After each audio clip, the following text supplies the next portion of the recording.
Okay, good to go. If anyone wants to leave and see David Beckham in the other room, now's the right time. Yeah. He was supposed to be our warm-up act, but there you go. Welcome, everyone, to Credit Markets Forging Ahead. Obviously, as the title suggests, this is a panel all about credit. We're going to cover a lot of credit stuff today. We're also going to talk a lot about distress in credit, specifically, and how it impacts all sides of the capital structure. So the alternative working title for this panel is All is Fair in Love and Liability Management. So I'm not going to bother introducing the panelists individually. I'm sure you're all literate and can read their names on the... Oh, they're not on the screen. Anyway, you've seen the programs. But we are just going to broadly set the scene from a high level before we dive into the murky depths of corporate credit, debt exchanges and covenant stripping and whatnot. So, Michael, maybe you could kick off with setting the scene and kind of explaining what returns look like at the moment in some of the areas of credit that you and your team can pick and choose from, how that's influenced by the central bank backdrop and the general macro kind of context, and then we can get into some of the detail about how the work involved in actually generating those returns. So, yeah, I think it's certainly been an exciting market for us.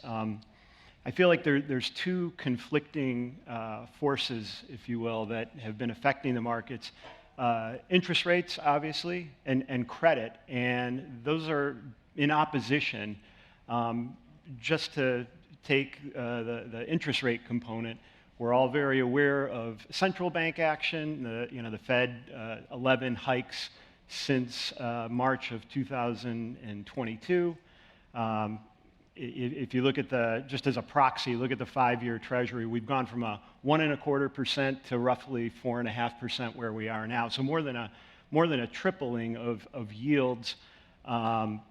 Anything basically that you bought that was tethered to interest rates, high quality corporate credit, other fixed income, has probably, if you bought that, you probably suffered pretty miserable returns. Again, you go back, if you bought the 5-year Treasury at the very beginning of 2022 and you've still held it today, your return experience is about negative 5.5%. If you happen to buy high yield, you did a little better, but still not great, maybe a little over 2% holding period return. And then if you bought bank loans, you're probably looking at something around 12-ish%, maybe even a little better. And so the real question is, or the opportunity, if you will, was if you figured out a way to dampen or minimize rate risk and really focus on simply just credit risk, you did very well during that time period. So strategies like I mentioned, high yield and bank loans, private credit, again, we're able to weather the storm. Whereas maybe if you look at investment grade credit, you're looking at a negative return. Again, just because of duration and the impact of rates north of minus 10%. What I would argue going forward, and this is what I think is going to get pretty interesting, is that these two conflicting forces, credit that has been performing well, been fundamentally sound, we think that combined with interest rates can now start to work together. So interest rates in the form of the Fed and other central banks that we think are likely here at some point, it's not a matter of if, it's a matter of when. You'll start to see central banks downshift from what is currently restrictive policy. I think the Fed would even say that. They think their current policy is restrictive to something more neutral or maybe even more accommodative. So we think you're likely to have instead of a headwind coming from rates, at least not a headwind or perhaps even a tailwind. And credit, I think, can hold in reasonably well, again, because of fundamentals. And we're just at a good point now where you're getting a lot of income. So you have those two forces working together. I think it could be a pretty good return year for the next 12 months. Mm-hmm. Okay. Lee, you also play in various parts of the credit markets, all across the spectrum. And, obviously credit is very popular right now, and that means that an inevitable question is how much juice is really left in the market. That's obviously question you get a lot. So when your LPs ask you, is there still good money to be made investing in credit today, what do you say? You know, I think as Mike was saying, you kind of have three pieces to what makes really good credit returns. You have the base rate, you have the spread, and then you have the volatility. And when you look at the last decade, that was really the outlier from the market because we were in the zero interest rate environment for an extended period of time. I like to say it was like running uphill on a treadmill as a credit manager, trying to get returns from that perspective. So now it does feel like for the next few years, we have a lot of the tailwinds behind us. We're higher rates in a relatively benign environment. Spreads, I don't think anybody can argue spreads across particularly broadly syndicated credit markets look particularly cheap right now, but they don't look overvalued in the context of a relatively low default rate environment. And then as an active credit manager, higher volatility and more dispersion is actually great in this environment. So we're seeing a lot of value, particularly in the more esoteric parts of the credit markets. And you know, just when we look at high yield broadly, because there's always a lot of discussion about high yield spreads, you know, called at 300 over, which is basically the tights of the year right now. If you look at the high yield market broadly, it's actually a much more high quality market than it's been the last 25 years. The market's actually shrunk almost 20% in the last few years. And we're in a period now where, as Michael was saying, higher yields have actually drawn more inflows into the credit markets. So that means that spread should actually be tighter here at this point in time. So, you know, I think everything's setting up the stage that we could have a relatively good, you know, setup for the next 3 to 5 years in credit broadly. So we continue to just be at the beginning stages of that transfer of value from where private equity took advantage of the zero interest rate environment, and now it feels like we're set up for a good long runway in credit broadly, assuming we're in that benign economic environment, which it does feel like we are in the very short to medium term. Mm-hmm. Makes sense. Before I move on to the next question, if the audience wants to send questions in, there should be a QR code somewhere. Maybe they can put it up on the screen before we start with our slides. And you can send questions in, and I'll come up on the iPad here for later. So moving on. Ashley, your setup is slightly unusual. Correct me if I'm wrong here. I'm probably going to butcher this. But Will do. I think I remember that your team has no strategic allocation to credit, right? It's purely opportunistic. So given that freedom, everything that Michael and Lee have just talked about, you know, there's clearly some pockets of value in the market that to be had. So where do you see value in this market backdrop? And on the other side of the spectrum, what are the parts of the market where you feel that all the value has been sucked out already? Yeah. Thank you. Just to explain a little bit more about what's unique, Texas Teachers is a $200 billion pension plan. We actually have no strategic allocation to credit anywhere in our portfolio.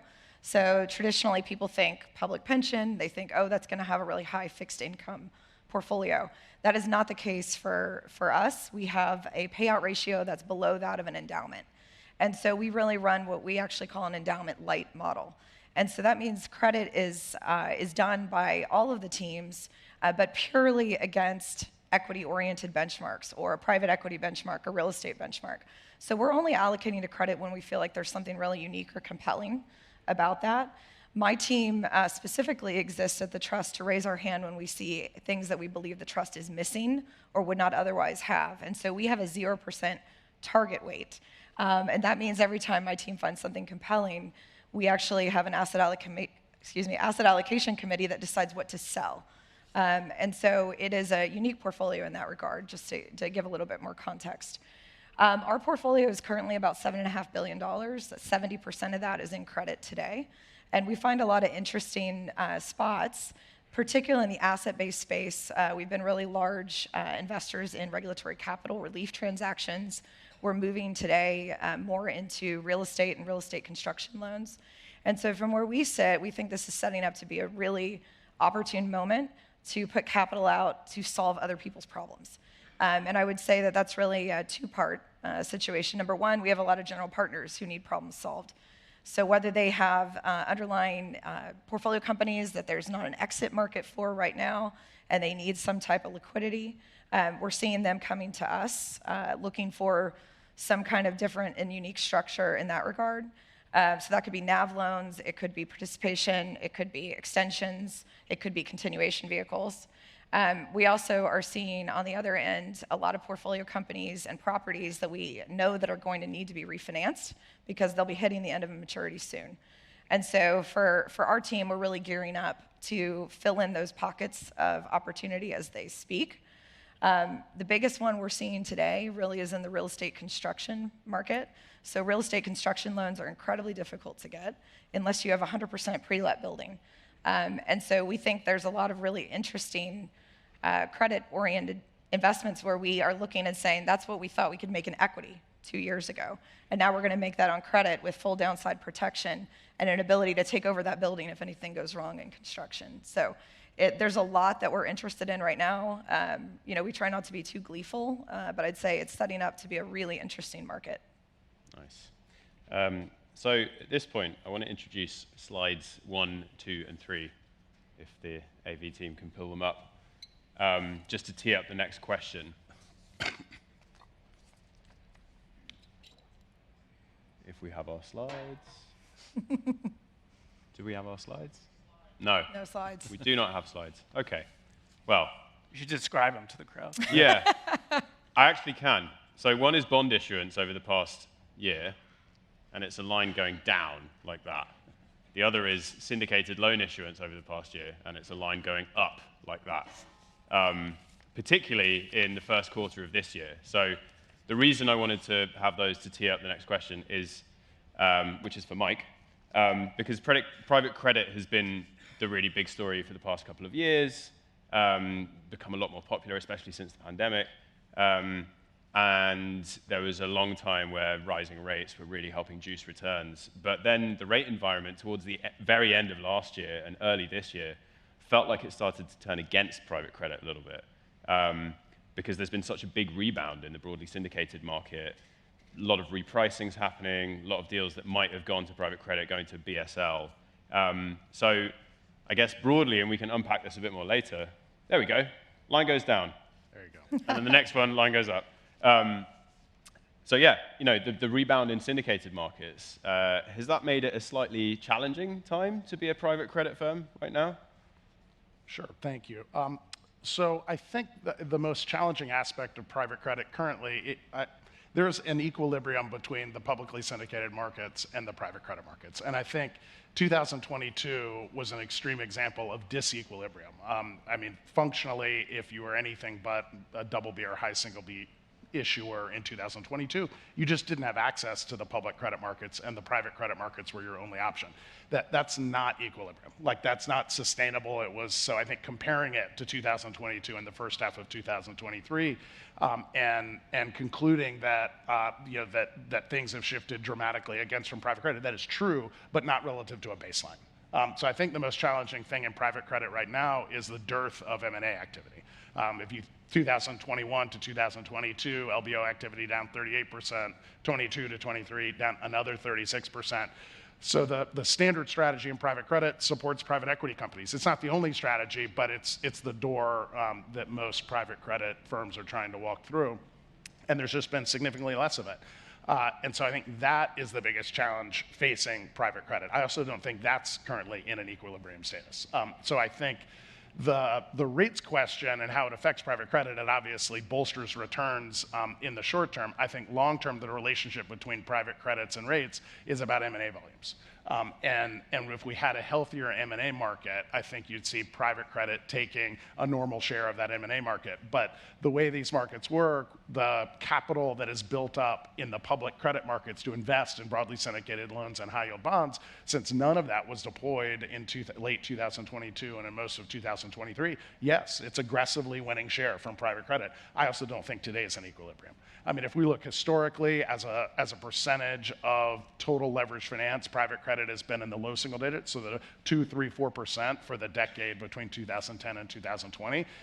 It was 24% in 2022, and that includes double B, where private credit almost never plays from a ratings perspective. So what should that number be? I don't think it's 2% anymore, but I also don't think it's 24% anymore. I think high single digits is an equilibrium number going forward, and I can't be more precise than that. The point around M&A financing is interesting because there was a deal in Europe recently for SumUp, the payments company, and that was done by private credit. They had existing private credit lenders beforehand. Big LBO, obviously a lot of those financings have gone to the syndicated markets lately. And I feel like that was maybe an example of a borrower profile that is slightly more suited to private credit, despite the fact that they might have been able to get the deal done more cheaply in the syndicated market. Yeah. So when you're in that kind of tussle with banks, and there's another example that I'm going to bring up later, to win the mandate for an LBO financing, Yeah. what are the other levers that you can pull to win Yeah. a deal aside from purely price? Right, because it is a borrower choice, and I think at the scale of Sum Up, they did have choices, and I think they were being aggressively pursued by banks. And we were a previous lender to Sum Up in an earlier iteration, so we know the company well.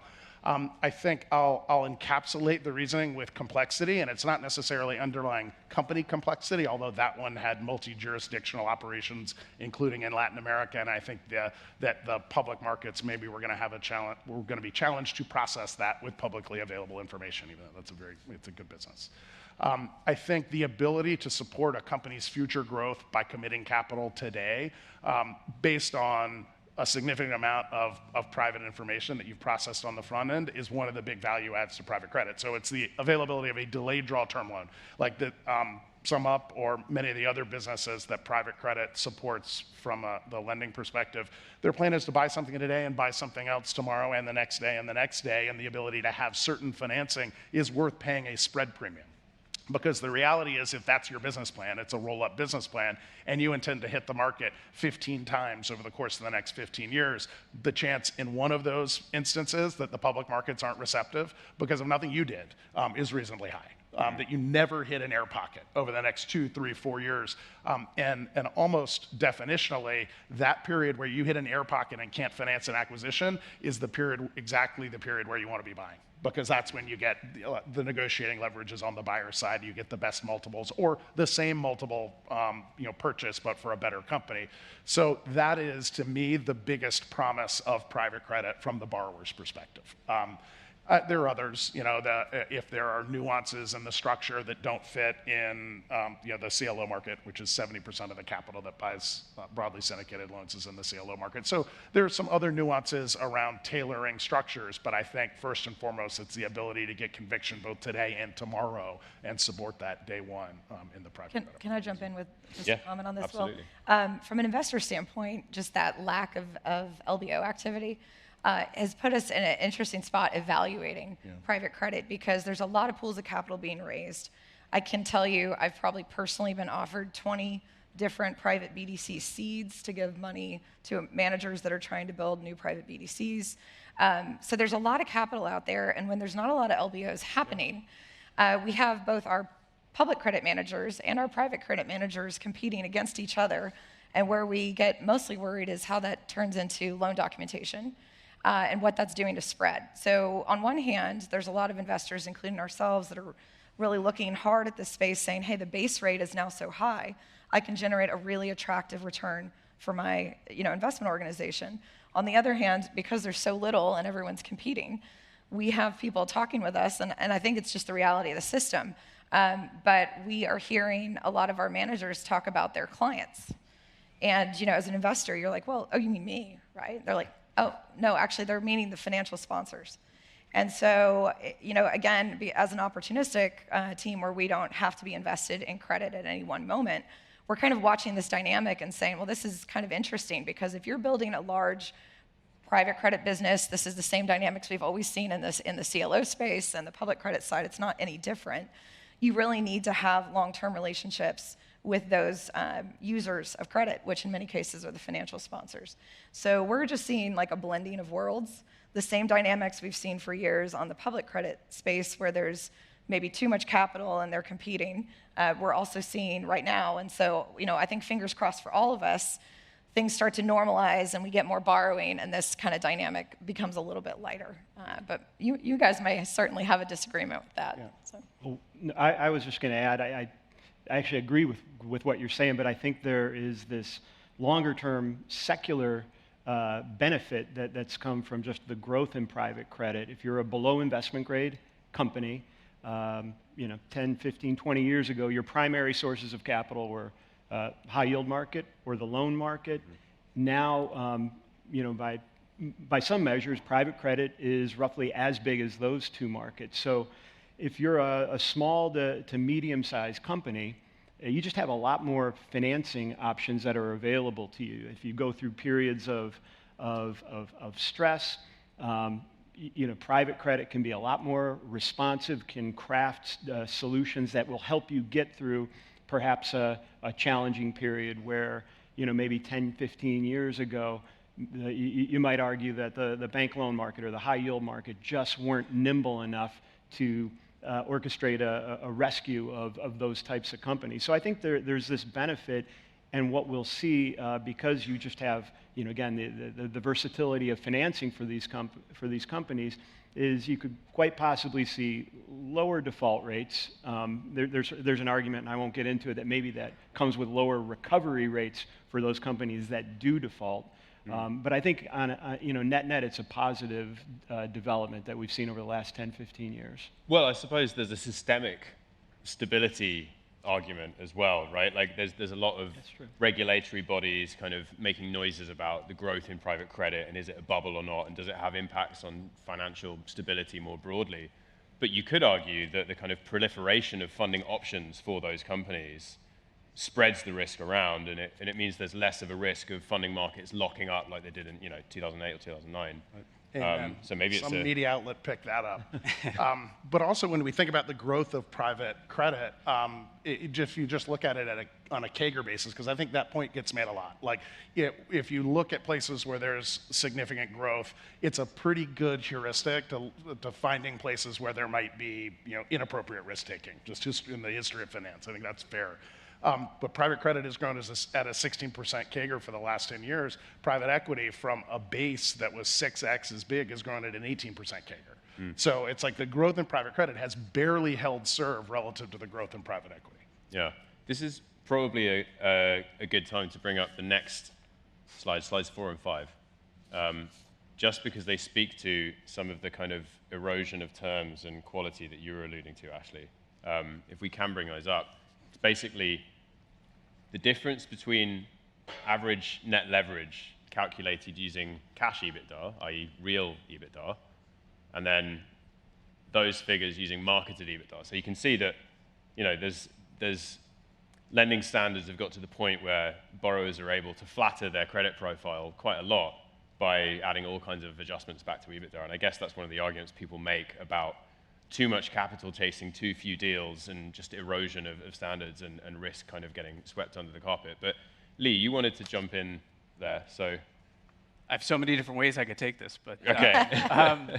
No, look, I think take a step back where you look at the role of banks, and the role of banks has really changed in the last 5 years. I mean, from Michael's perspective, he has banks financing his private credit. Obviously on the CLO side, as he talked about, it's all AAA liabilities, and now banks are back in that market. I mean, every bank we talk to, or as Ashley was saying, on the risk transfer side, banks are not becoming lenders. They want us to lend, and they want to finance us lending now. So to your point, Will, I mean, we definitely have seen that sort of systematic risks have definitely shifted away from banks. But really, ultimately, especially when it comes on the private credit side, whether it's BDCs, it's, does the liquidity of the underlying vehicle match the liquidity of the asset that you're purchasing? And I think that's been the biggest worry, particularly with the retail investors on the BDC side.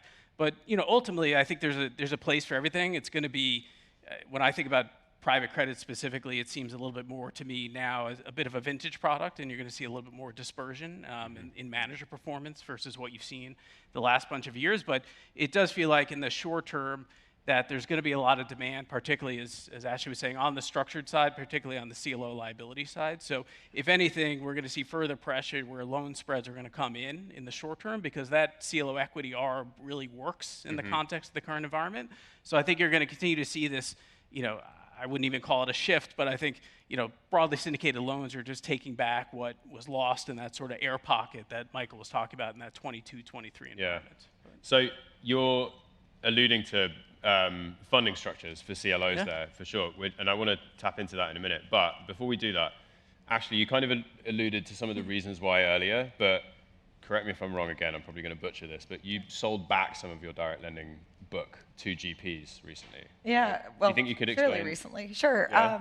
Can you explain what was behind that decision? So around 2017, 2018, TRS started deploying a large percentage. We went out and did a $3 billion illiquid credit program because what we saw were banks were pulling out of the market. We were seeing the emergence of it. Obviously, there's nothing new about a loan or a private loan. Those have existed since probably cavemen.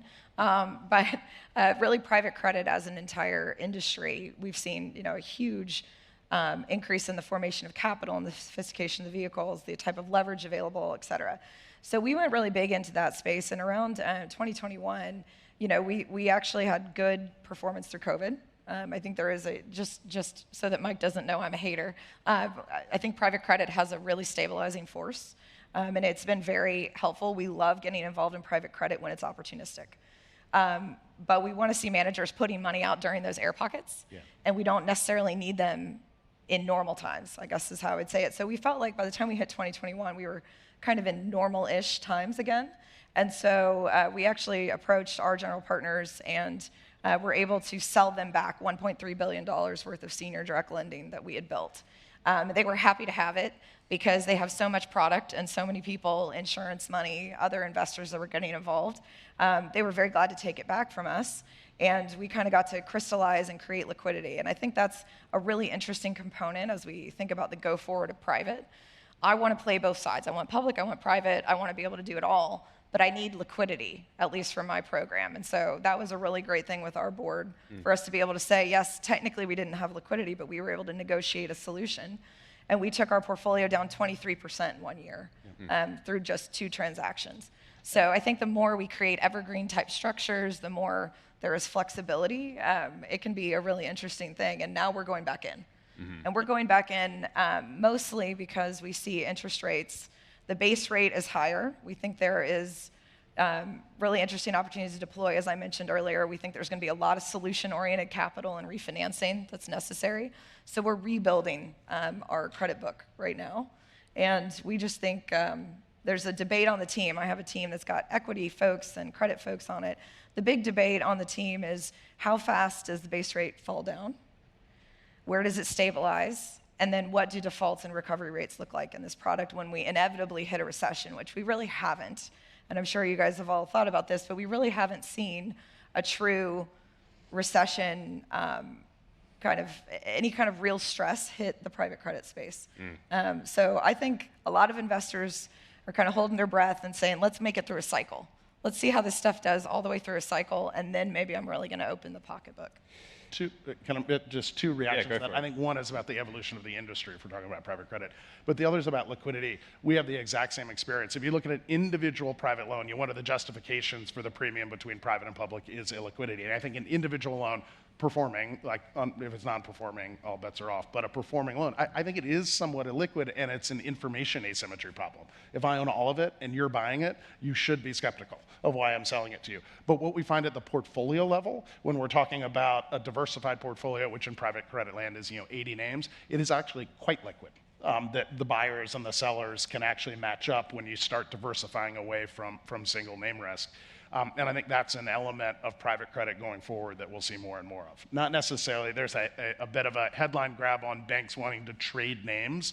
I think that is interesting for them. I don't know anybody on the private credit side that really wants to sell banks the inventory to go trade to somebody.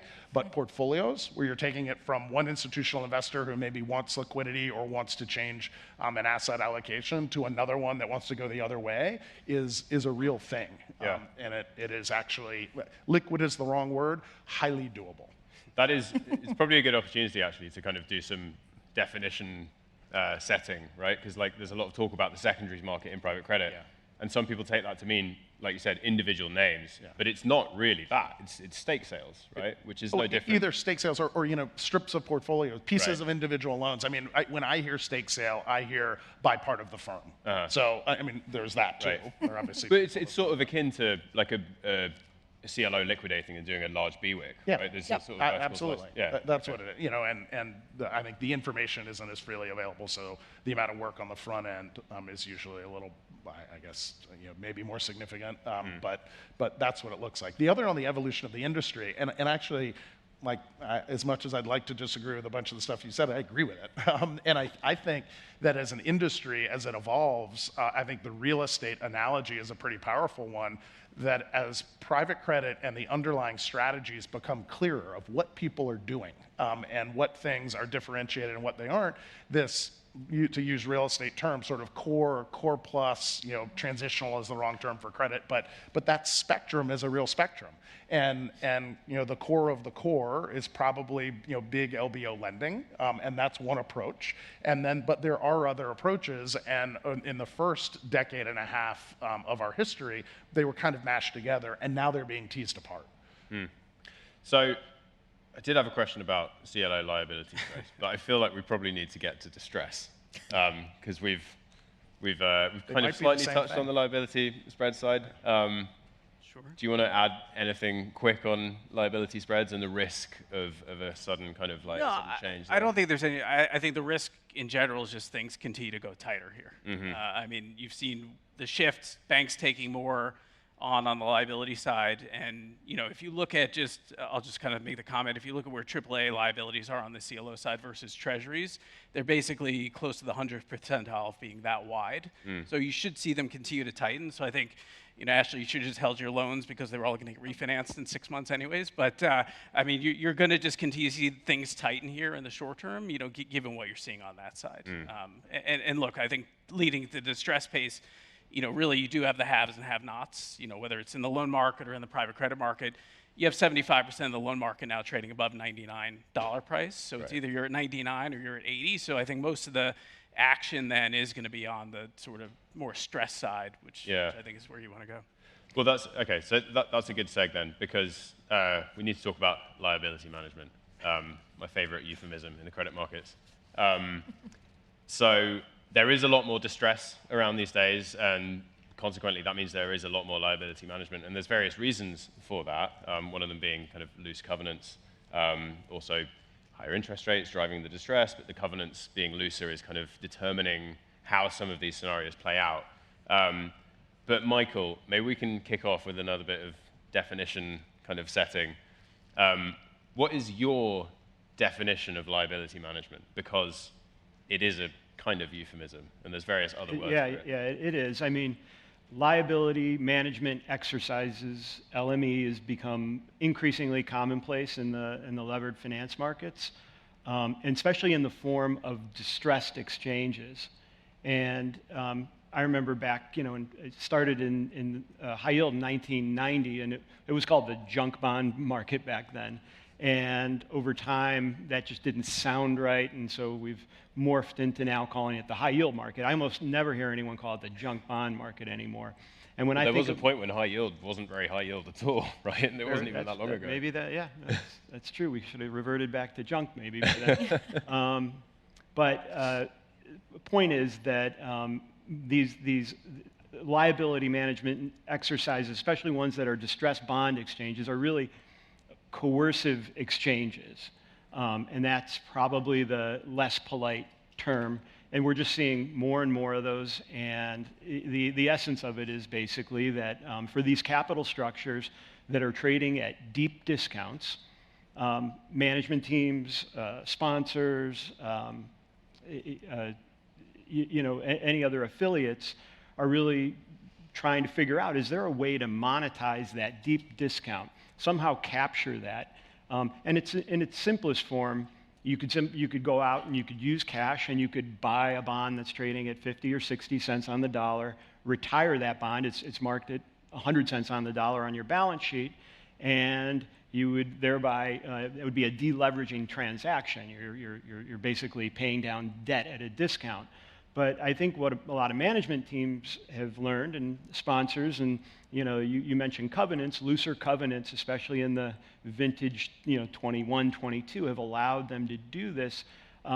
They say, why should we use cash if through creating chaos and the threat of potentially moving assets around, positioning creditors in one part of the capital structure against creditors in other parts of the capital structure, or even sometimes creditors in the same part of the capital structure, positioning those creditors against each other. By doing that, they have really this trend toward liability management exercises has become much more prevalent. We're seeing more and more cases of that.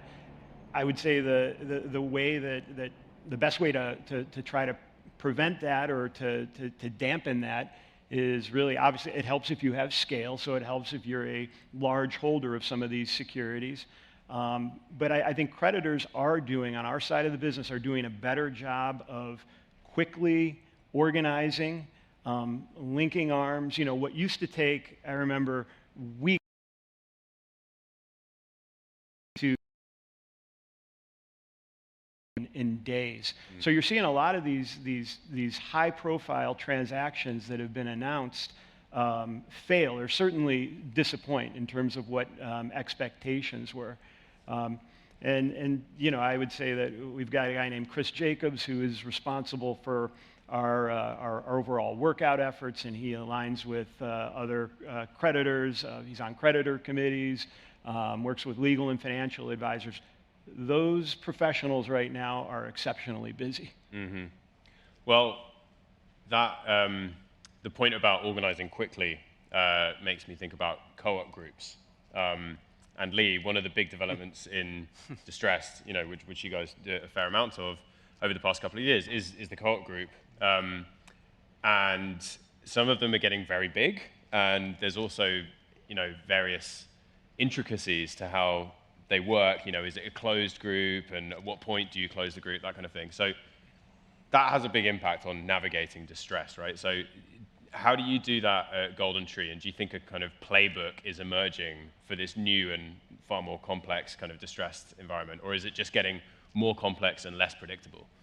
Well, I think you have to bifurcate the different types of, I mean, even within liability management, and I think the real people to blame are the financial and the legal advisors, because they did something one place and they just run to 10 other people Right. and try to do the same thing. And you have to come up with a brand name for it as well, like a double dip or a...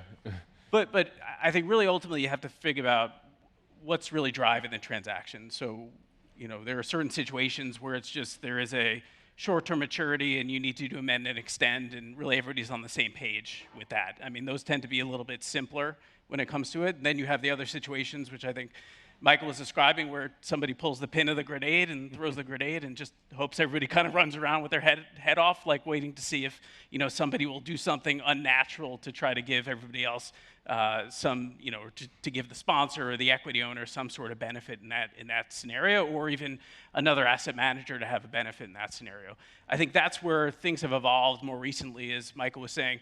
Even though people can come and join arms a little bit quicker, it still takes, you know, 3-4 months of sort of discussions and negotiations to get those groups together from that sense. But ultimately, time is what's on your side in these situations, because really, if, you know, what you've seen is that ultimately the first move of a lot of people is just being scared. And if you could get rid of the fear factor, and, you know, then you don't have the issues with the jumpers who do unnatural things, then that kind of saves a lot of things. So really it's evolved a little bit. It continues to evolve, but ultimately you still have some issues because there are large owners that are ETF owners, and they can't necessarily join a co-op because they have to stay liquid as well also too. Or they want to join the co-op, but they still want to trade the bonds, which to me doesn't understand how you join a co-op in that sort of scenario. So it's a constantly evolving structure, but really when we think about it, it goes back to what are you trying to accomplish here? If you have a situation where you're a company that's 5 times levered, you want to take it to 4 times, but we only think you're worth 4 times, that doesn't actually solve anything. So it goes to the fact of, are we solving a problem first, or are we just trying to create some sort of interim solution that'll end up in bankruptcy in 2 years anyways? Well, so you kind of touched on a couple of interesting points there. I suppose it's a good advert for active management, right? You know, you need to be an active manager to navigate these situations, but also in terms of predictability, a lot of the big distressed LME situations that are happening right now involve companies with large individual shareholders, and there's 2 big, you know, telecoms firms, Dish and Altice over in Europe, Drahi and Charlie Ergen. And lenders clearly feel like kind of trust was broken there, and then loose covenants have kind of unleashed all manner of possibilities in terms of how the LME plays out. So, Michael, I wanted to ask you, do you feel like, is it too much to suggest that years and years of cheap debt and looser covenants has created a kind of a new sort of debt tycoon, like this large individual shareholder who can restructure their way through distress, like taking advantage of all this loose documentation? I think you're right. We've seen a lot of these higher profile exchange offers that have been put on the table happened, as you said, they happened to involve a very large, prominent shareholder. But they're not exclusive to those companies. It might be just because if you're a large dominant shareholder, maybe you can move a little more swiftly. The decision making is a little more centralized. Obviously, you have a vested interest. Really, the goal of all these is to try to transfer some form of value from creditors to shareholders. But I don't think that we've seen the end of sort of this debt tycoon. I think that you look back at the history of the levered finance markets. It's been a great financing mechanism all the way back when Michael Milken created this market back in the early mid '80s. Industries have been built. You think about Las Vegas as we know it today, largely built with high yield, the cable industry. So I think prudent use of debt is an important part of the fabric of the U.S. economy, of the global economy. I think we have this debate all the time at Western Asset internally. Do sponsors and management teams, if we've allowed them, we the market have issued bonds, have we provided financing with loose covenants, and now there's an opportunity to take advantage of those loose covenants. If you're a sponsor, or if you're a management team, are you obligated to take advantage of that? Are you avoiding your fiduciary responsibility if you don't do that? Which to me seems kind of short-sighted. I'm obviously on a different side of the argument. I would say, to that, these management teams, these sponsors, these companies do have to think longer term. It's not just about one transaction, but it's about continued access to capital. It's about the longevity of the company. It's about the longevity of the industry. So, Will, I don't know if I'm exactly answering. I'm probably going off in a tangent here, but I obviously have some pretty strong feelings on this, and I do think you haven't seen the end of the big dominant shareholder. I think you're going to still see that. I think the one byproduct of all this will be at some point you will see covenants start to tighten up again. At some point, you're seeing it already after these exchanges, the covenants on the exchanged portion of the capital structure. We really do a much better job of tightening up those covenants. Yeah. And the bigger overarching issue is just you had a period of low rates where you over-levered a lot of secularly challenged businesses, and now you have to deal with it. And it's, it goes into the fact, like we were talking about, default rates are not going to rise too materially, but it's going to be a long, drawn-out process of continuous defaults because you're just, all of the sort of joy of the prior decade where you could over-lever names. I mean, now as businesses start to struggle or a specific portion of businesses start to struggle, you're going to have to deal with the consequences at that point. It's not just individuals. I mean, there are large companies that, public companies that over-levered as well also too, and it's just where you have the secularly challenged businesses, you're going to see the issues. I'm sorry about that. I was just saying, I think higher rates have two effects. The first order effect is interest coverage and liquidity, but the second order effect is multiples. I mean, we went through a business investment committee 2 weeks ago, and it was almost comical. It was purchased for 7.3 times by firm A in 2010, and then 9.1, and then 11.5, and then we're looking at a deal where they're paying 14 times for a bigger business, more diversified business. But the multiples have been walked up over a decade of successive private equity ownership by 100%. And I think part of that is building a bigger and better business, and part of that is rates do have a relationship to multiples over time. So I think when we think about defaults and ultimately think about losses, which is something I'd like to come back to, that's going to need to be factored in and is difficult. And I do think that you get what you negotiate. and I don't actually hold it against. I mean, there's an element of these liability management exercises that's, you know, an ambitious lawyer saying, well, that's a semicolon, not a comma, so I can take all your money. Like, there's that. And then there's, no, you negotiated a doc that allows them to take one of their 2 subsidiaries and put it in an unrestricted sub. It says that. A non-technical legal read understands the same thing as the legal read. And if you agreed to that on the front end with the idea that, but I don't think it'll happen, I don't have that much sympathy for it when it does. So pay more attention on the front end, and if that's a really important aspect of the collateral package, make sure you preserve it on the front end, or don't do it. Like, you have the choice. And so I also think we've crossed a threshold from a behavioral threshold where issuers feel like they can't, that reputationally they can't. I think if you look at the behavior of private equity firms in particular, the financing cost delta, if we try to quantify it, between those who are super aggressive and those aren't, is virtually nothing. So the market is telling them, behave that way. Well, so I was just going to add, I do think there's been plenty of exchanges that we've participated in, liability management exercises, where they were needed. The company was struggling at maybe it was a pending looming maturity. They didn't have access to capital at that particular point. It might have been a liquidity issue.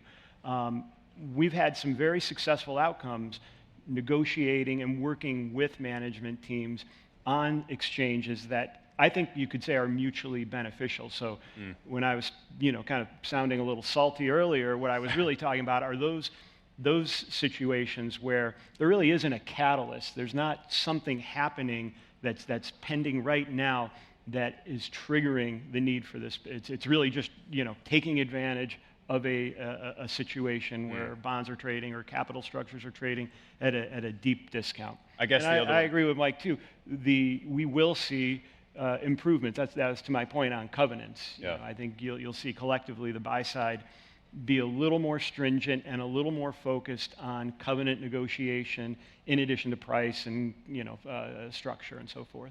I was going to say, I guess the other type of LME that gets people quite exercised and a bit salty, as you said, is There's either a question or someone stretching. If you submit it via the QR code, then we can get to it in a second. But I'm actually super curious now. okay, all right. Wait, Go on. I get to be salty too. I'm Yeah, waiting my yeah. turn very patiently. Come on. Distressed covenant defaults were about 2.5%, 3% last year. Yep. Does anybody have a view if you had traditional covenants from the early 2000s? Yeah. What would have that rate actually been? Can I do that? So the question, because I don't. Well, yeah. The question is, so default rate last year 2.5% to 3%, and depending on where you measure it, it's 3.7 is the high number, but it gets skewed by big defaults. If you had traditional documents, if you had documents from 10 years ago, today, 20, sure. What would the default rate have been? And this is one where my diatribe on we got to stop talking just about defaults. We have to talk about losses, because losses matter. Like, I'm okay if the default rate is 15% and I recover 100 cents on the dollar every default. Like, we don't run a very levered business. I'm okay with that. Like, I actually am. If you run a very levered business, you might not be, because the defaults affect your liability structure. But what do I think the default rate would have been with traditional covenants? Like, I mean, certainly higher. There's a lot of gravity around that 3% number as a good long-term number. And I think in particular, if you had an interest coverage covenant, given 500 basis points of increases in rates, I mean, I'll tell you, we're not supposed to do that. A private credit book I know intimately went from 2.9 times for the average interest coverage to 1.7 in a year. But it's actually not the average that matters, it's the histogram. How many of those were below the traditional, and if we'd gone back 10 or 20 years ago, you would have had probably a 2.0 times interest coverage covenant, maybe a 1.5, something in there. And so the answer is like 10%, 15% from a default rate perspective, not 3, just based on interest coverage. And that's that, because the other sort of shocking thing from my perspective is in that rapidly rising interest rate environment, we had also expected to see profit compression. and therefore EBITDA declining, and therefore leverage issues. We and like every peer I talked to, we just didn't see it. I mean, there were narrow industries where we did healthcare services, but other than that, we didn't see it, which was surprising. But interest coverage, absolutely, you would have busted. Well, I think there's a couple different ways to kind of break that down. I mean, companies never file for bankruptcy because of an interest covenant or anything like that. It's really when you run out of liquidity. It would have defaulted. I mean, Yeah. it's technically a default. But take a step back on the bigger picture, too. When you talk about the liability management exchanges, I mean, when you look at the whole market last year, I think there were 20 of them.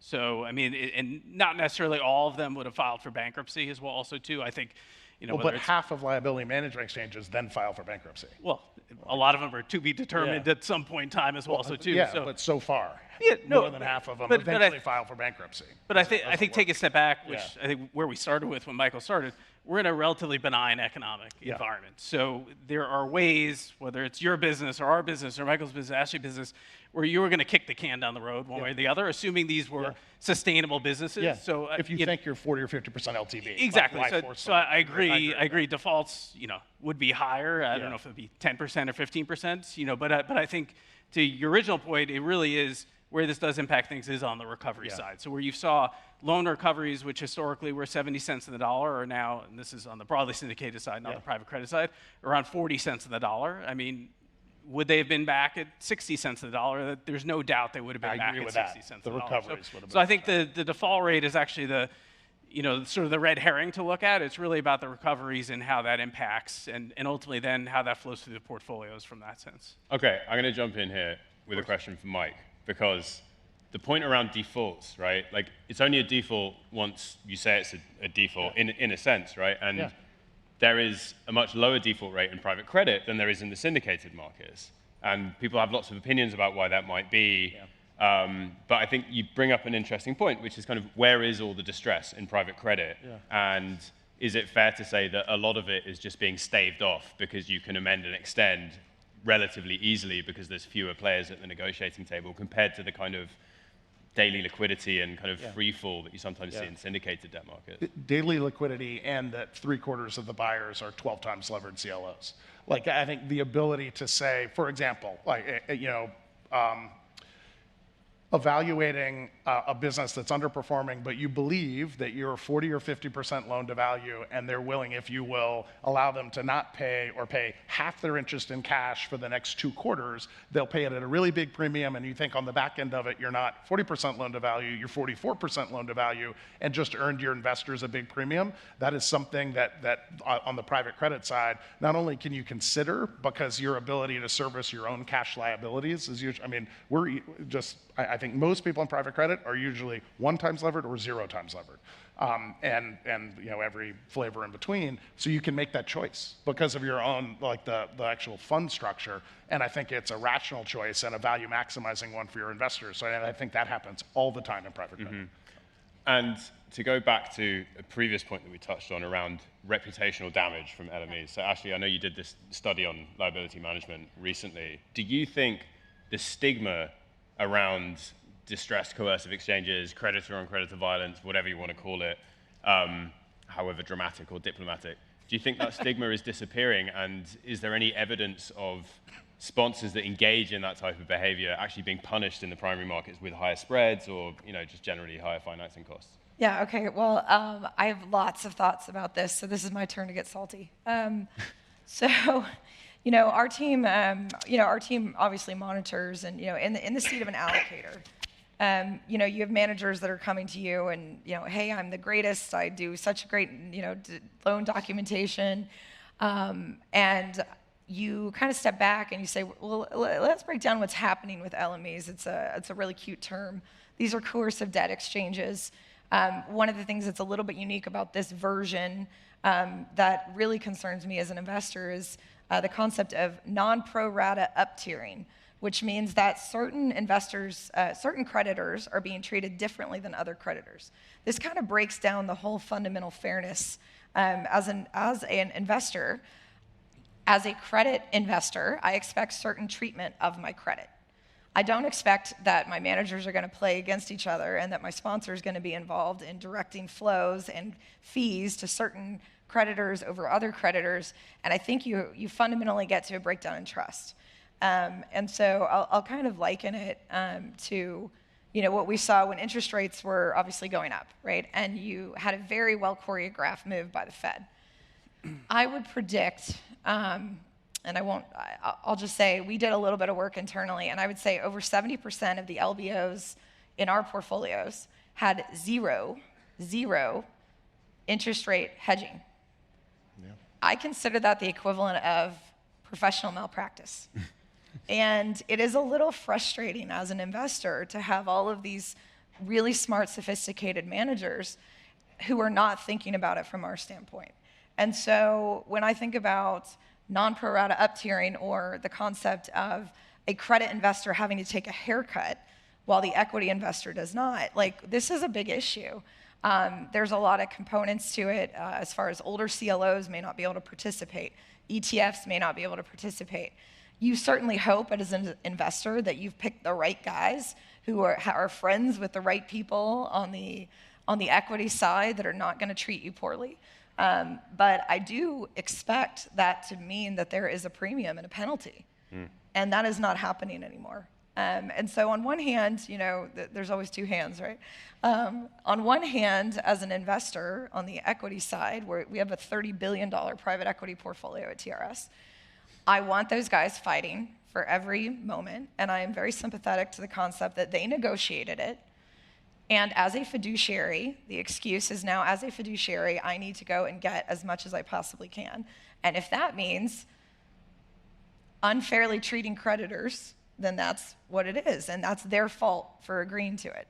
On the other hand, I see my credit investors saying, hey, I have to participate in this because if I don't, that's going to be bad for my investors. And I'm just sitting back going like, why did we get here? How did we get to the place where we have really sophisticated organizations agreeing to really loose docs on the idea that, well, there's never going to be a rainy day, and there's a reputational impact if they were to use these loose holes, and so it's never going to happen. Well, now it's here, and it's really hard to say, as an investor, I can't read your credit document. You're not going to give that to me. I'm not going to be able to look through and poke holes. And from what we understand, there's 10 to 15 different ways that a creditor can get hurt in the majority of loan documents. So I do think this is a real test for the industry. We will be there to save it and give money as much as we can because we like to take advantage of opportunities. But I just think that the whole concept of this is really troubling. And the question really is this a one-off? Is this just 20 deals last year? I understand there's something like 8 to 13 that have happened in the last 6 months. I'm personally aware of over 12 discussions that are happening now. And as Mike said earlier, there's lots of people proactively creating co-op groups to try to link hands, link arms on these things.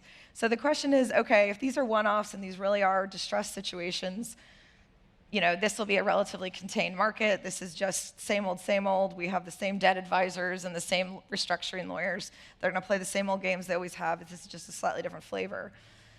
If we really truly see a recession and we've got interest rates and interest coverage coming down where it is, and people have real costs they can no longer cover, I'm just very worried that this is the beginning. It's going to take time because I think as Michael said, you still have 80% plus the liability management exchanges, which who knows what's going to happen. And I think ultimately if the majority of them end up in bankruptcy and you have a worse recovery afterwards than you would have had before, I think all this will sort of go the other way as well also too. It does feel like a moment in time that people are trying to take advantage of something where the ultimate end outcome is still to be determined. Well, but how long do you think the docs were loose enough for this type of behavior? I would even say any doc, a good lawyer, Mike was talking about the difference between a semicolon and a comma.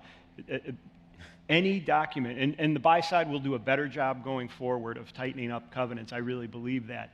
Good lawyers will still find a way within some document at some point in time, if they really need to create an argument and poke holes, they'll probably find something like that. So I do think there's this spirit of, maybe this sounds like a utopia, but there's a spirit when we're, using our clients' money to lend to a company. There's an agreement that, you're going to pay us back coupons, you're going to pay us back, at maturity or before, and I think obviously there's extenuating circumstances, and I talked about those exchanges where they're needed, and we work with companies. But we're talking about something different on these coercive exchanges that are significantly opportunistic. Because if you can get a principal reduction or conversion to PIK, or you can extend out the maturity, and you can take 49% of that debt stack and force that action with 51%. It doesn't have to be a loan trading at a deep discount anymore for it to be materially economic to the sponsor. And that's where the worry is, right? Why not do that if it's trading at 95? You're still talking about pretty material dollar amount that could go back. So, I'm curious where the reputation will start to come into play and what that means long-term for private equity borrowing costs. Well, it starts to get philosophical at some point, right? Exactly. Rather than anything else. We're We have way 30 past seconds left. That philosophical point. We have 30 seconds left, so we're going to do one of the rapid-fire round questions to end on a slightly lighter note, which is music rights investments have been a big thing. We're in Hollywood, might as well talk about entertainment. You're running a music rights fund, but you can only buy one artist's catalog, and one artist only. Who do you choose? Ashley. Taylor Swift is the obvious choice, right? Yeah. Taken. Yeah, Already. done. Yeah, that was the easy answer, and I was really hoping you picked it first for that. Now I got to go on the creative side. I'm just going to say, Aerosmith. Nice. It was the first CD I bought, and they just put out a new CD, so I'll say Pearl Jam. So. Excellent. Amazing. Mike?